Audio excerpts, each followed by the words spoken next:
Hello and welcome back to the Out of Bounds Podcast, episode 19. So you're probably wondering, why are we getting an episode? This is either probably going to be coming out on a Monday or Tuesday. And so I decided that let's go for 3 videos each week. I'm going to try this. Hopefully my schedule will allow me to do this, but 3 episodes each week. Therefore, to give you guys some more content. But this episode that will be coming out on Mondays and Tuesdays, it's just going to be about the USFL, and it's not going to be like either Matt and I debating or something like that, or talking about the NFL. I will talk about the NFL just a little bit if there's like some NFL news, but I'll save mostly that for the episodes that come out on Wednesday and Saturday. So that is why I am having this video on Monday. So during the USFL season, I want to have a video that comes out either Monday or Tuesday talking about like the power rankings and stuff that's new with the USFL. And yeah, so that is pretty much the lowdown. So today is Sunday. It's actually 11:45 at night, but Eastern time zone. However, the final USFL game happened from 3. I know it started at 3. I forget how long it ran, so I think it was 4 or maybe 5 something. Yeah, definitely not 4, like 5 something. So it was the New Orleans Breakers versus the Tampa Bay Bandits, and the New Orleans Breakers started at a 6.5 point underdog. And I saw that during last week, and you all who have seen the previous week's episode were like, you'd rate them number 1, and I was like, yeah, they're a good team. They're definitely going to beat the Tampa Bay Bandits, who I had at like 5 or so. So I was so surprised that they were such an underdog. I mean, I guess it's because Tampa Bay kind of like blew out the Pittsburgh Maulers, but still, like, I do not understand why they were that big of an underdog, which is why I bet on New Orleans Breakers, and they returned the favor and got me that win, got me a little extra money. Also, a big reason why I didn't want to do the USFL on Wednesday was because that gives you guys another episode about me talking about the NFL or maybe college football or something else.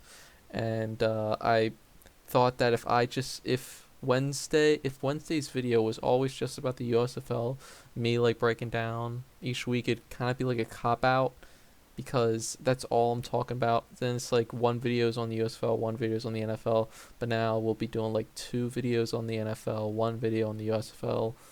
But yeah, so that is another big reason why I wanted to do a whole like section just for the USFL. All right, so let's get started with the breakdown. My power rankings didn't change much from last week, but there are a few changes. I had the Philadelphia Stars go up, New Jersey Generals dropped, Tampa Bay Bandits dropped, but I believe everything else is the same. So starting at number 8, it's still the Pittsburgh Maulers. The QB played better than some of the other QBs in this league. He threw for 2 touchdowns, but he also threw for 2 interceptions, which means he's still bad. It's a 1-on-1 ratio. Wasn't spectacular. The rushing did okay, but again, nothing to write home about. Nothing spectacular. The defense did play well, though. I will give them that. They had 1 interception, 4 sacks, 2 tackles for loss, and 3 forced fumbles. Looking at it now, I might have to put them higher than this next team that comes in at number 7, which is the Michigan Panthers. Now, going into the season, I thought that the Panthers would have the advantage because most of these coaches in the USFL, I didn't really know who their coaches were. I think a lot of them came from college football or were coordinators in the NFL, but Michigan Panthers coach is Jeff Fisher, who coached for the Rams and the Titans.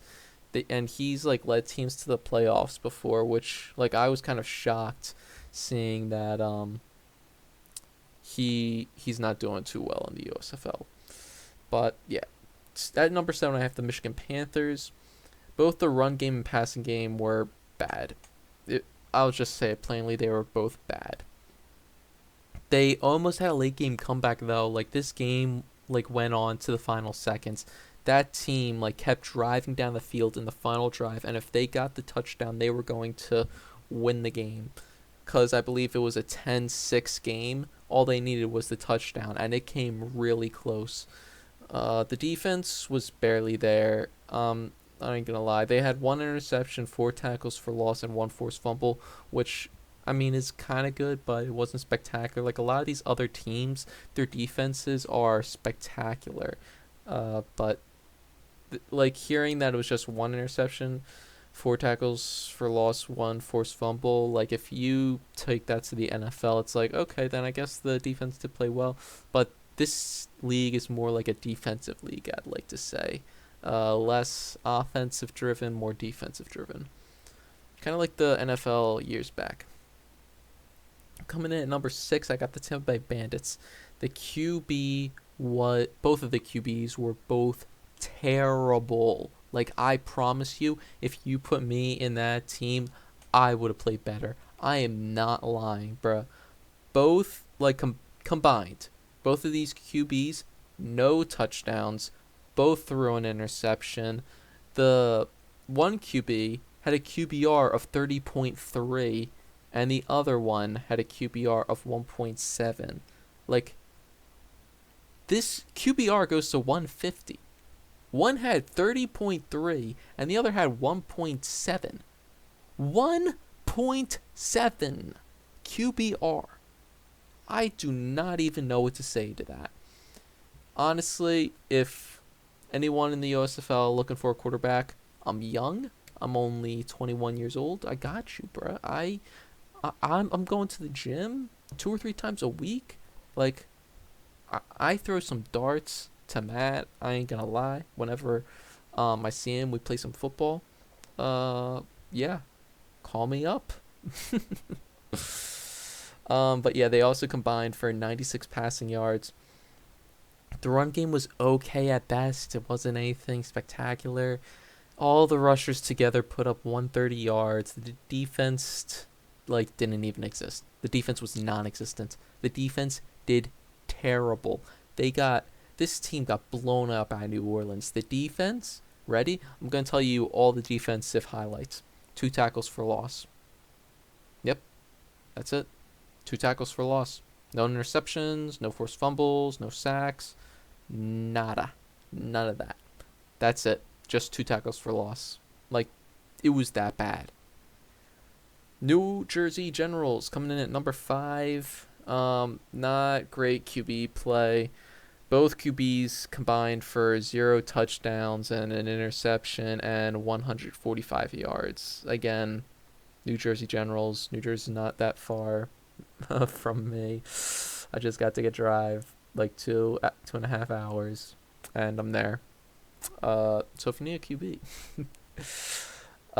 although I don't think any of these teams are based in their actual states or cities from where they're from, because they all play down south in the same 2 stadiums. So I think all of them might be located down south. I could be wrong though. The run game was decent, but again, nothing spectacular. The defense was okay. They had 2 sacks, 6 tackles for loss, which again is really bad, but it wasn't as bad as Tampa Bay. Ugh. Yikes. Ugh, Tampa Bay. I don't even know what to say about that defense. Coming in at number 4, I have the Philadelphia Stars. My Philadelphia Stars. Good QB play. He might have been one of the best QBs. I'm gonna say he was the second best QB. That in performance this past weekend.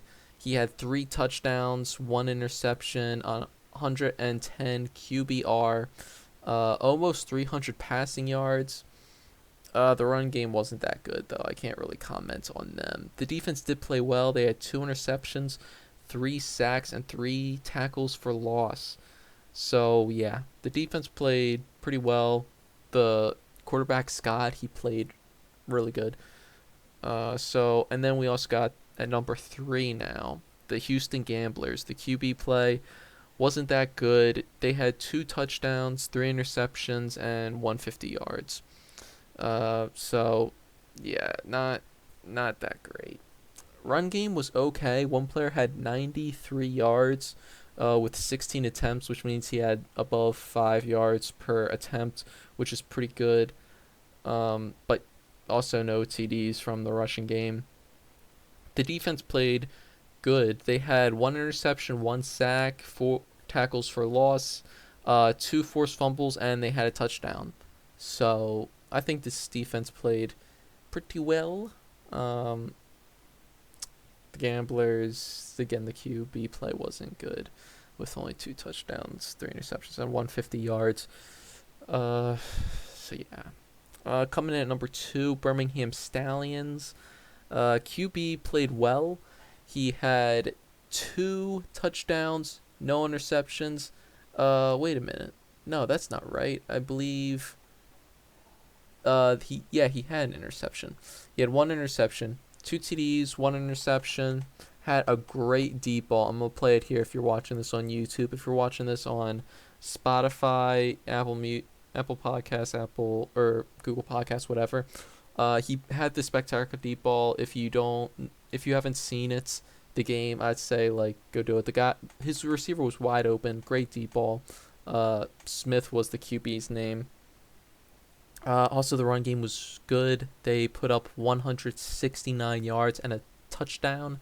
And the defense also played well with 3 interceptions, 2 sacks, 3 tackles for loss, and 1 pick 6. Yeah, the defense played really well. The QB also played really well. I think this team is one of the. Well, actually, this next team that I'm about to say, I think is going to win the South. I know it's only 2 weeks, but from what I've seen from New Orleans, I think they're the team that's going to win the South. And honestly, I think they could win the championship in the USFL. I am not joking. I think this team played spectacular these past 2 weeks. The QB played really good. I think he was the best QB this past week. He had 2 touchdowns, no interceptions, 1 rushing TD, had a 101 QBR. The run game was okay, but yeah, it's the QB pretty much that had this for the game. Defense played very good. 2 interceptions, 4 sacks, 10 tackles for loss, and yeah, that's it. But yeah, I think the defense of New Orleans is really what's the driving force. Like having a good QB is one of the big things that I think is also like good QB, good defense. I think this is the team to watch out for in the USFL. Back to back, I'm ranking them at number 1 for best team in the USFL. Now, this Monday or Tuesday podcast, whichever time this comes out, I may push it to Tuesday because I got a lot of stuff to do Monday. Oh, but I also have a lot to do Tuesday, so maybe I'll just put it out on Monday. Whatever. So these ones are going to be a much shorter episode because I'm just talking about the USFL. I'm just breaking down. I'm not really going in depth too much. I'm just like pretty much saying what are the best teams currently in the USFL. So these beginning of the week videos are going to be very short. I want to keep it like that. Like I said, this is just a short little like series that I'll be having while the USFL is playing, because I don't think that you guys want one of the videos that comes out, because Matt doesn't watch the USFL. He's just an NFL guy. So if I make one video each week just like with me and not him, because he's part of the podcast, he's a big part of the podcast. So yeah, I think it'd be wrong of me to just have that be on Wednesday. So yeah, that's going to be it. Also, talking about some NFL news, Deebo Samuel was caught. It was at like a party, and someone had this sign that said Deebo will play for the 49ers, and then someone like point their camera at him, and he was like cutting with his hand like, nah, I'm not playing for the 49ers. So that's good news for non-49ers fans, because any one of your teams could use a guy like Deebo Samuel, but for the 49ers, not good for you because Debo is a spectacular player. Just like I was about to say, just like how this podcast is spectacular, but I don't want to do too much self praise. But yeah, USFL teams, if you're looking for a quarterback, I got some experience under my belt. Not, I don't really have much experience, but I'm in shape, and I know how to throw that pigskin around. That's it. That's the podcast for today, and I'll see you guys on Wednesday. See ya.